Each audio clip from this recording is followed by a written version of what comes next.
2007 елның январында Яктыкөл авылының өлкән кешеләренең берсе Гыйлемхан ага Ярулин әти-бабалардан ишеткән тарихны яңарта. бабаларыбыз Игылай авылында туып, анда яшәгәннәр. Алардан инде туган балалар минем әтиләрем, аларда шушы монда күчкәнче, Яктыкөл авылына күчкәнче, анда яшәгәннәр, анда хезмәт иткәннәр.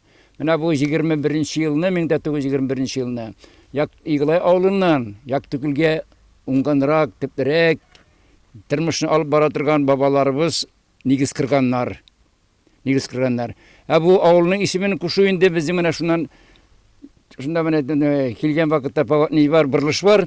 Анда безнең ничек әйтергә атлар кыйндыра торган диңгез сыйфатында күл булган. Менә шу күлне искә алып, Яктыкөл дигән авыл матур исем биргәннәр. Бер гасырга якын тарихы булган Яктыкөл авылының киләчәге дә өметле. Каралты кургалар нык, уңган тырыш халык яши биредә. Мал-туарны да, кош-кортны да күпләп асрыйлар. Яктыкөл авылының тарихы 1923 елга барып тоташа. Яңа Игылай авылыннан 11 нәсел күченеп чыга.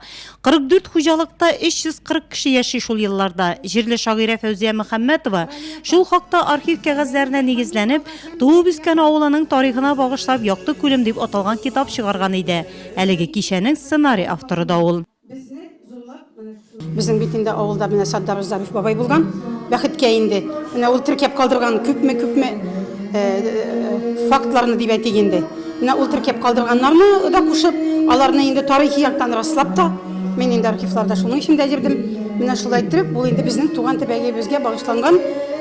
Минем нәрсәдә генә ниндидер хата дип әйтим, мен дә әзбәк тәҗрибәм җитеп бетмәде, менде миңа инде китапны менә беренче өлеше диергә дә булайы. Чөнки китапка кермәгән нәрсәләр дә күп калды. Бүгенге көндә Яктыкөл авылында 119 шәхси хуҗалык булып, шуларда 413 кеше яши. Уңган халык гомер кичерә биредә. 5 гаилә мини ферма төзеп куйган.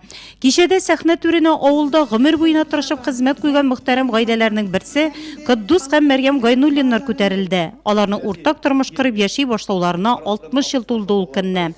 Хуҗалыкта төрле җаваплы урыннарда эшләгән Кыддус ага һәм балаларга белем биргән Мәрьям апаны Яктыкөллеләр гаилә бәйрәмнәре белән җылы алкышлады. Бу көнне гаилә башлыгының туган көне дә иде. Шуңа да көндез мәчеттә корбан ашы әзерләп авылдашларын сыйлады Гайнуллиннар. Кайтыгыз авылга, килегез, бергә күрешеп утырып, сөйләшеп, бары картая туры килә, кайтып, кайта бер коп тустакты, калды көнгә. Кичә барышында авылның 50дән артык өлкән кешесе сәхнәгә күтәрелде. Сугыш һәм аннан соңгы елларда авылда тырышып хезмәт куйган өлкәннәргә хөрмәт һәм рәхмәт сүзләре шактый әйтелде ул көнне. Кичә бик җылы аралашу рәвешендә барды. Аның иганәчеләре, оештыручылары шушы авылда туып үскән, бүгенге көндә районда җаваплы урыннарда эшләүчеләр. Татарстан Республикасы сәнгать осталары концерт программасы Яктыкөллеләр яратып карады. Авылны онытмасыннар иде, кайтсыннар иде безнең ярактагы якташларыбыз. Соңгы юлга гына кайтмасыннар иде.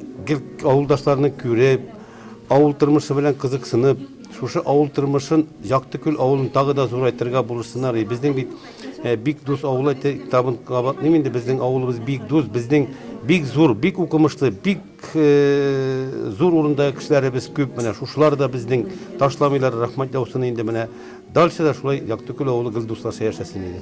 Авылдашлар очрашуы тарих белән үрелеп барды. Үткәнен белгәннең киләчәге бар ди халык. Тамырларның килеп чыгышын белү бигрәк тә яшь буын өчен әһәмиятле.